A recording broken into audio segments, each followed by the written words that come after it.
할렐루야. 오늘 우리 주님께서 사망 권세를 깨뜨리시고 성경의 말씀대로 부활하셨습니다. 이 부활의 기쁨을 가족과 이웃과 친구들과 함께 나누게 될 때에 주님이 오시는 그날까지 부활의 산 증인의 삶을 살아갈 수 있는 저와 여러분들의 삶이 되시기를 주님의 이름으로 축원합니다. 더불어 참으로 어렵고 힘든 이 시기에 부활하신 주님이 우리의 산 소망이 되어줘서 승리의 삶을 살 수 있는 저와 여러분들의 인생이 되시기를 축복합니다. 현재 세계 인구가 80억이라고 하는데요. 지금도 세상은 수많은 사람들이 태어나고 죽기를 반복하고 있습니다. 그 가운데 세상 사람들은 존경받을 만한 우인을 일컬어서 우인이라고 하는데요. 세상의 사람들은 공자, 석가모니, 소크라테스 그리고 예수님을 일컬어서 4대 성인이라고 합니다. 그런데 혹자는 소크라테스 대신에 마호메트를 포함시키기도 합니다. 공자는 유교를 창시하고 72세의 세상을 떠났는데 그는 많은 제자들 앞에서 죽음을 극복할 수 없다라는 시를 읊으며 삶을 마쳤습니다. 그리고 지금 그의 무덤은 중국 상둥성에 자리 잡고 있고 지금까지도 수많은 사람들이 그의 죽음을 경배하며 참배하는 것들을 볼 수 있습니다. 마호메트는 동굴에서 명상을 하다가 자칭 알라의 계시를 받았다고 하면서 이슬람교를 창시했는데요. 그가 인생을 살다가 62세의 건강이 악화되어져서 죽고 말았습니다. 그의 무덤은 현재 사우디아라비아의 메카에 있는데 해마다 수백만 명의 사람들이 순례객들이 방문해서 경배하고 있습니다. 이슬람교를 믿는 많은 사람들은 평생에 한 번 사우디아라비아 메카에 가서 거기에서 숭배하는 것을 인생의 최고의 꿈으로 생각한다고 합니다. 불교를 세운 석가모니는 29세에 출가해서 50년간을 수행하며 많은 제자들에게 가르침을 남긴 후에 80세에 죽었습니다. 그리고 마지막에 누구를 추종하지 말고 스스로를 등불로 삼으라는 말을 남기고 죽었는데 그는 지금 인도의 가비라 성에 무덤이 있습니다. 예수님은 우리를 구원하시기 위해서 십자가에 우리의 모든 죄를 담당하시고 돌아가셨습니다. 그러나 성경대로 3일 만에 사망 권세를 깨뜨리시고 부활하셨는데요. 부활하시기 전에 예수님의 시신은 아리마다 사람 요셉이 준비한 무덤에 묻히셨습니다. 그리고 성경의 말씀대로 3일 만에 부활하셨는데요. 그 무덤은 3일 만에 빈 무덤이 되었습니다. 세상의 위대한 사람들은 자신의 무덤이 크고 화려하기를 그렇게 바랍니다. 그러나 사람들은 그곳에서 위대한 업적을 기리고 숭배한다라는 것입니다. 그러나 사실 그 위대했던 자들은 죽었고 또 썩었고 더 나아가서 흔적조차 발견할 수 없는 공허한 존재가 되었습니다. 모든 무덤은 그 안에 들은 것들을 자랑하지만 그들의 자랑과 경배는 헛될 뿐입니다. 그러나 우리 예수님은 헛된 무덤을 자랑합니다.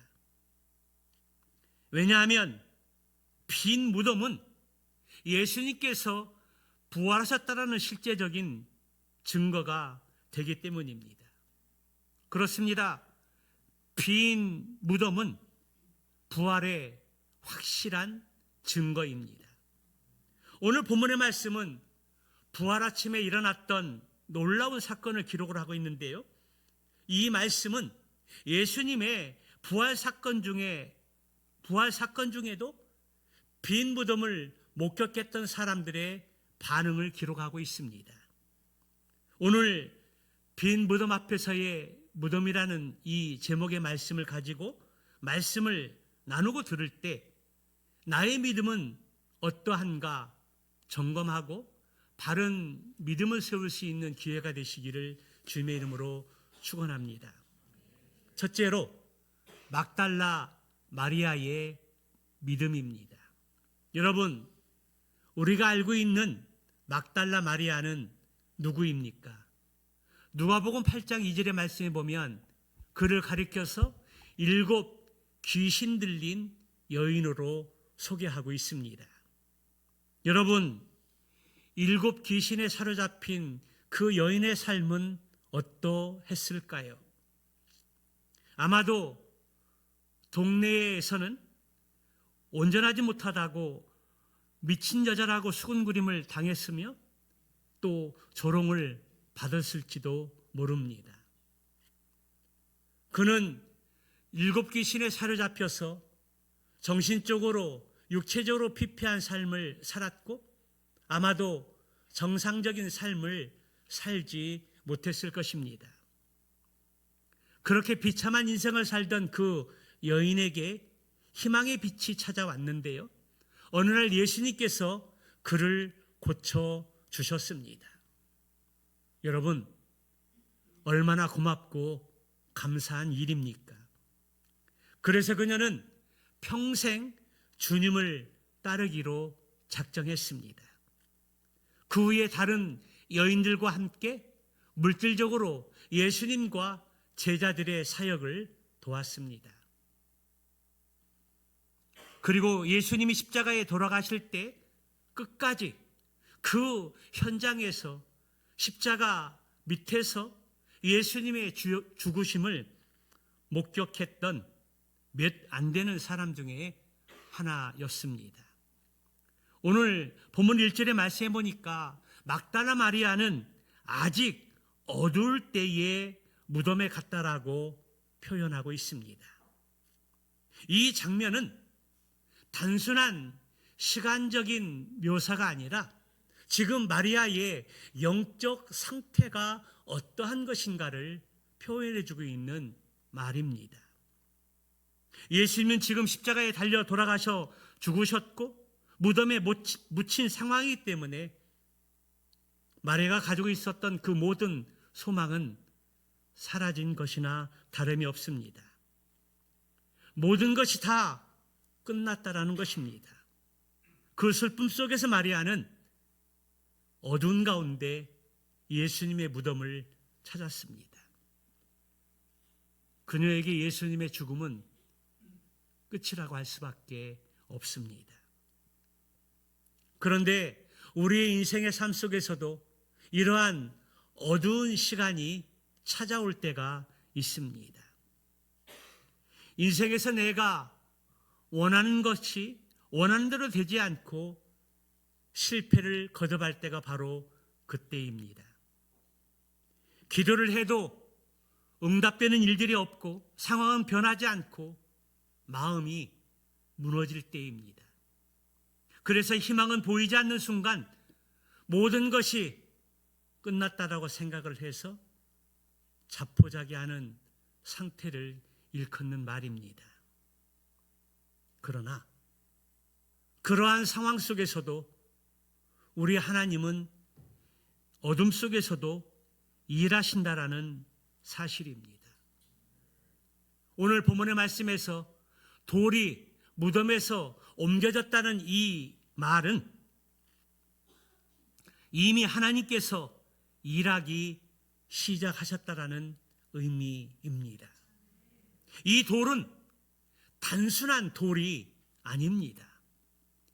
이 돌은 죽음을 맞고 있는 돌이었고 희망을 가로막는 돌이었으며 끝을 선언하는 돌이었습니다. 그런데 하나님이 이미 이 돌을 무덤에서 옮겨 놓은 것입니다. 우리의 삶도 마찬가지입니다. 우리가 깨닫기 전에 이미 하나님이 일하고 계시다라는 것입니다. 중요한 것은 그 어둠 속에서도 하나님께 나아가는 발걸음이 있어야 한다라는 것입니다. 마리아는 절망 속에서도 무덤으로 나아갔습니다. 그리고 돌이 무덤에서 옮겨진 것을 보았습니다. 그 발걸음이 예수님의 부활하심을 가장 먼저 목격하는 기회가 되어졌다라는 사실입니다. 그러나 참으로 안타까운 것은 돌이 무덤에 옮겨진 것을 보고 빈 무덤을 발견하고 확인했음에도 불구하고 예수님이 부활하셨다라는 것을 깨닫지 못했다라는 사실입니다. 그래서 그녀의 마음은 즉시 하나의 결론으로 향하는데 누군가 주님의 시신을 옮겨 놓았다라는 것입니다. 마리아는 지금 돌이 무덤에서 옮겨진 것을 보고 부활하셨다라는 것을 전혀 생각하지 못했습니다. 왜 그랬을까요? 그것은 부활은 인간의 경험 영역 밖에 있는 일이기 때문입니다. 사람의 이성으로는 죽었다가 살아나는 것을 생각할 수 없습니다. 과학적으로 죽었다가 살아난 것을 어떻게 증명할 수 있겠습니까? 죽음에서 부활한 것은 우리의 생각 밖의 영역이라는 것입니다. 그래서 마리아는 돌이 무덤에서 옮겨진 것을 보고 빈 무덤을 발견하고도 예수님이 살아났다는 것은 전혀 거기까지 미치지 못했다는 것입니다. 믿음은 항상 기적 앞에 서 있지만 인간의 마음은 그 기적을 즉시 해석해내지 못한다라는 것입니다. 그래서 마리아는 곧장 요한과 베드로에게 달려가서 이 사실을 전합니다. 그런데 그녀의 보고는 매우 단순했습니다. 2절 하반절의 말씀 한번 보도록 할까요? 2절 하반절의 말씀 같이 봅니다. 다 같이 봅니다. 시작. 시몬 베드로와 예수께서 사랑하시던 그 다른 제자에게 달려가서 말하되 사람들이 주님을 무덤에서 가져다가 어디에 두었는지 우리가 알지 못하겠다 하니. 지금 마리아는 돌이 무덤에서 옮겨진 사실들을 보았습니다. 빈 무덤을 발견했다라는 것입니다. 그런데 부활했다는 것은 깨닫지 못했습니다. 지금까지 예수님이 공생의 사역을 통해서 내가 죽음에서 죽었다가 3일 만에 부활할 것이라는 것을 말씀하셨습니다. 예루살렘의 성전 지은 것을 보면서 직접적으로 말씀하셨지만 그것을 듣거나 들어도 깨닫지 못했다라는 사실입니다. 그냥 오늘 이 마리아의 고백은 그냥 누가 주님을 무덤에서 가져갔는지 어디에 두었는지 모르겠다라는 말입니다. 여기에서 강조되는 것은 마리아의 절망입니다. 돌이 무덤에서 옮겨진 것을 보고도 빈 무덤을 확인하고도 예수님의 부활을 깨닫지 못하고 절망하면서 제자들에게 이 사실을 알렸던 것입니다. 그러면 마리아의 보고를 듣고 베드로와 요한의 반응은 어떠했을까요? 두 번째로 베드로와 요한의 믿음입니다. 마리아를 통해서 예수님의 시신이 없어졌다는 이야기를 듣고 베드로와 요한은 무덤으로 달려갔습니다. 그리고 확인한 결과 중요한 몇 가지를 확인할 수 있었습니다. 6절 하반절의 말씀에 보니까 세마포가 놓인 것을 보았습니다. 그 당시 유대인들의 주장에 의하면 제자들이 예수님의 시신을 도둑질해 간 것이라며 부활을 부정했습니다. 만약 유대인들의 주장이 사실이라면 제자들이 예수님의 시신을 가져갔을 때 세마포에 싼 채로 옮기지 않았을까요? 만약 세마포가 무거워서 제거하고 시신만 가져갔다면 세마포는 여기저기 널브러져 있었을 것입니다. 그런데 세마포는 그대로 놓여 있었다는 사실입니다. 요한복음 11장의 말씀에 보면 예수님의 능력으로 죽었던 나사로가 살아나는 일들이 있었는데요. 그때 나사로가 동굴에서 나올 때 그의 모습은 수위에 쌓인 채로 걸어 나왔다라고 기록을 하고 있습니다. 나사로를 싼 세마포 수위가 벗겨진 채가 아니라 그대로 수위가 이렇게 쌓인 채로 걸어 나왔다라고 성경은 기록을 하고 있습니다. 그런데 지금 예수님의 경우는 수위, 다시 말하면 세마포가 놓여 있었던 것을 제자들이 보았다라고 증거하고 있습니다. 유대인들의 주장대로 제자들이 예수님의 시신을 도둑질해 갔다면 세마포를 가지런히 정리해 놓고 갈 리가 없습니다. 도둑질해 가는데 그러한 것들을 가지런히 정리해 놓고 갈 수 있겠습니까?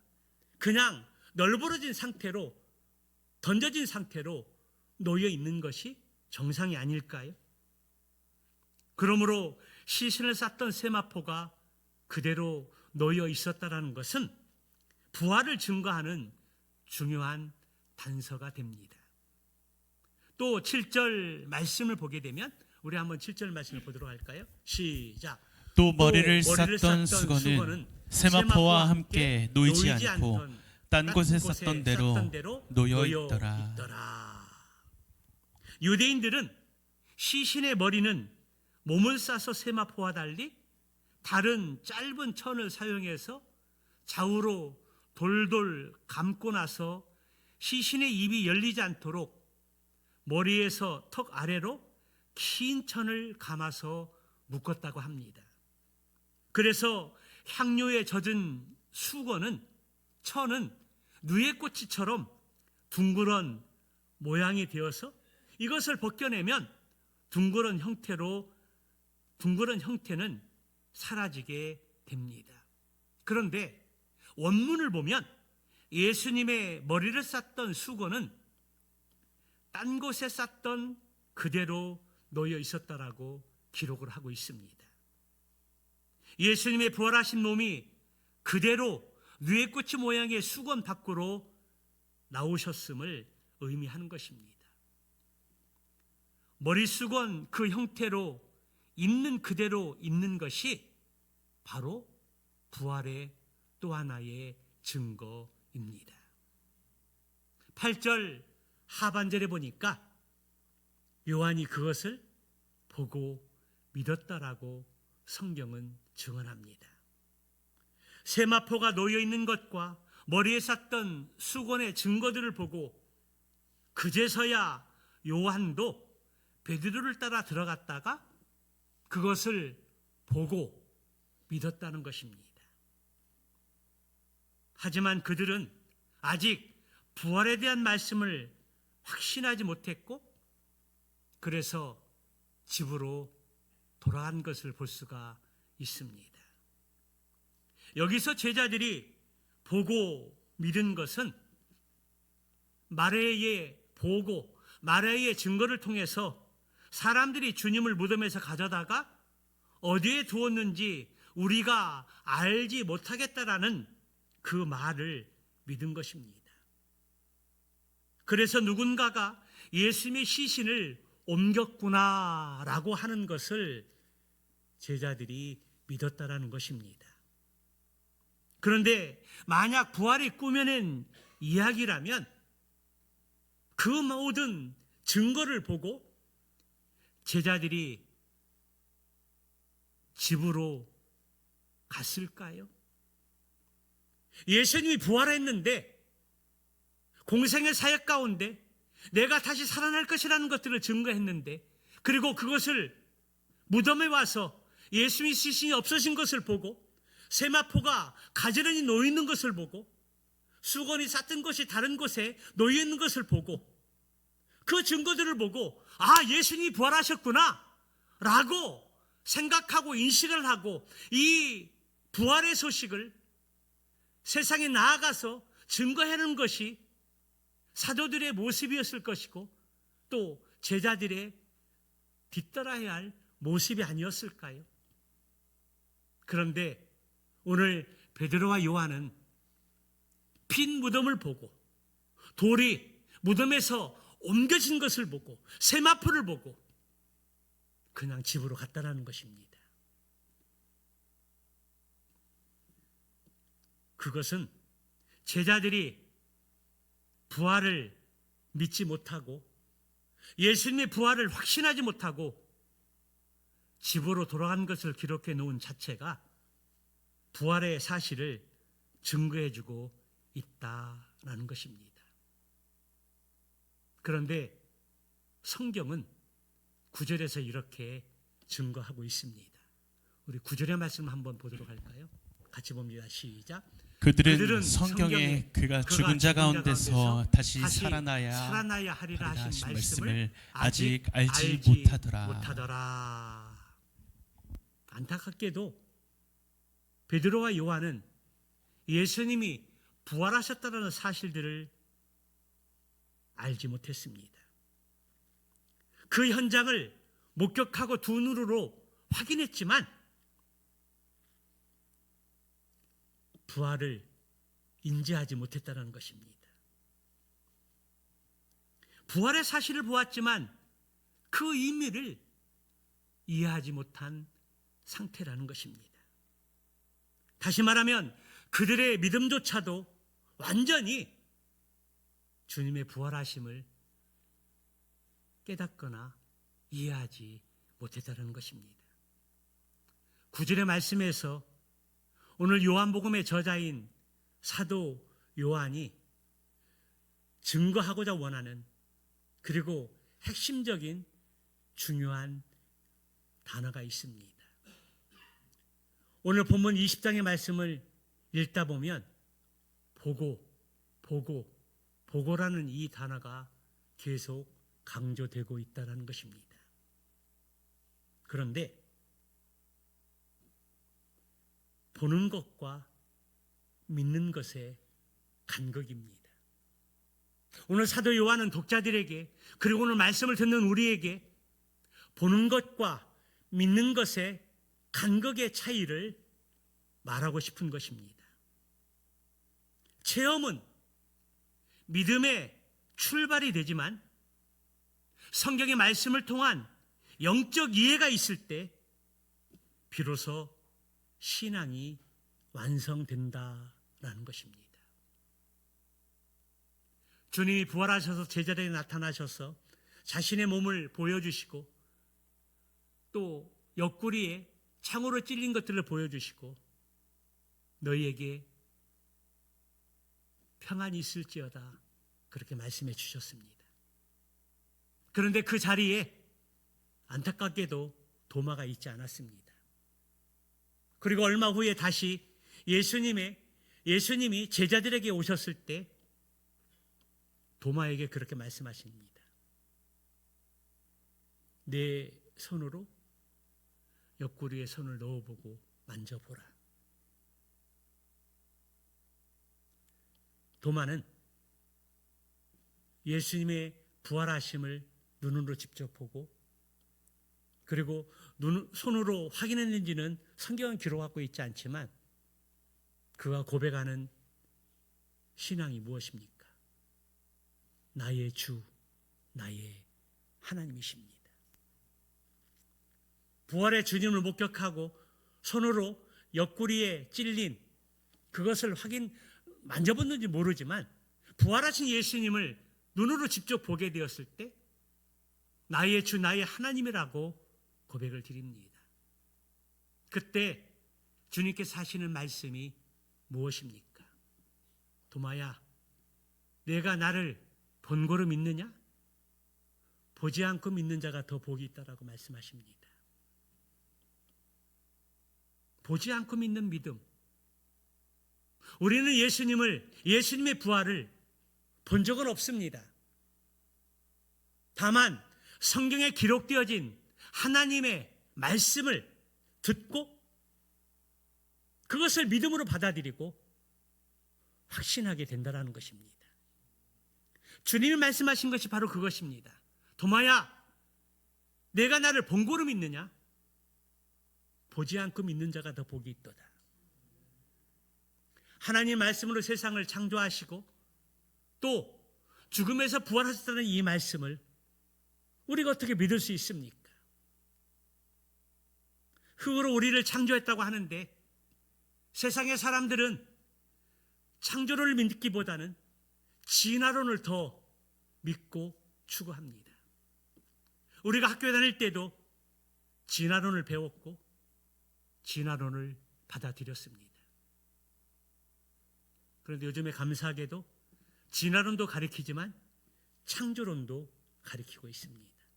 그런데 아직 많은 사람들은 창조론보다는 진화론에 무게를 두고 진화론을 믿고 있다는 것입니다.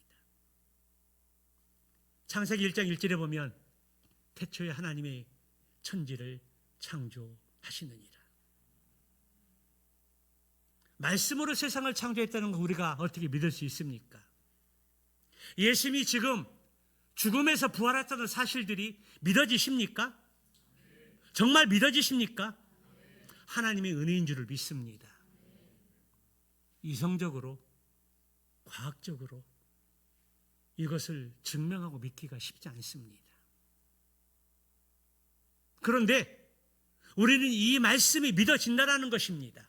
하나님의 기록된 이 말씀 속에서 이 말씀을 듣고 들을 때 성령의 조명하심, 성령의 깨닫게 하심을 통해서 이 말씀이 믿어진다라는 것입니다.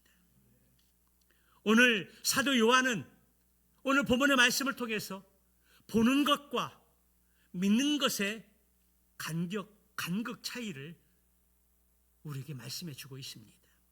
다시 말씀드리지만 체험은 믿음의 출발점이 되지만 성경의 말씀을 통한 영적인 해석이 있을 때 성령의 조명하심과 깨달음이 있을 때 비로소 우리의 신앙이 완성되는 것입니다.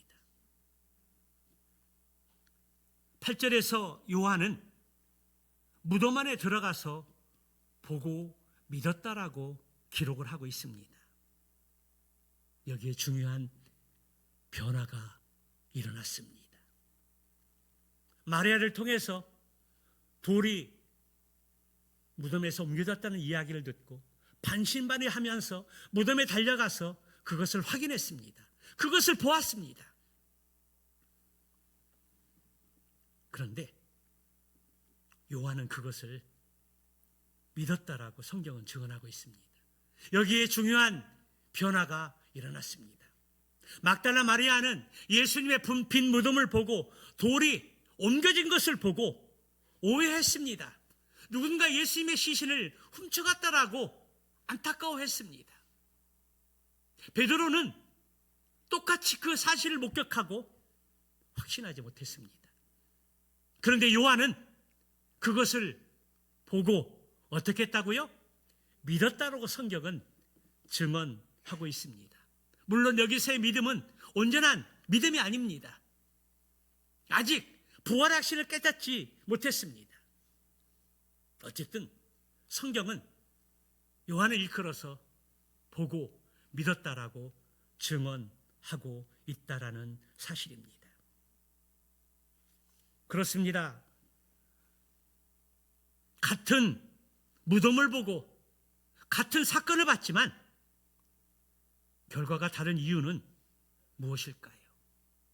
믿음은 단순한 사건이 아니라 해석의 문제 때문입니다. 믿음은 단순히 보는 것이 아니라 하나님의 말씀과 연결되어 해석되어야 하는 것입니다. 그렇기 때문에 눈으로 보는 것만으로 충분하지 않습니다. 그러나 하나님의 말씀과 연결될 때 비로소 참된 믿음이 생기게 되는 것입니다. 우리가 하나님의 말씀을 들었다 하더라도 그 말씀을 다 이해할 수 있을까요? 지금 빈 무덤의 현장에서 세마포가 가지런히 놓여 있고 예수님의 얼굴을 쌌던 수건이 다른 곳에 놓여 있는 것을 보면서 부활을 확신하지 못하고 부활을 믿지 못하는 것이 충분히 이해가 되고도 남습니다. 그러나 그 보아진 것이, 본 것이 하나님의 말씀으로 연결되어질 때에 우리는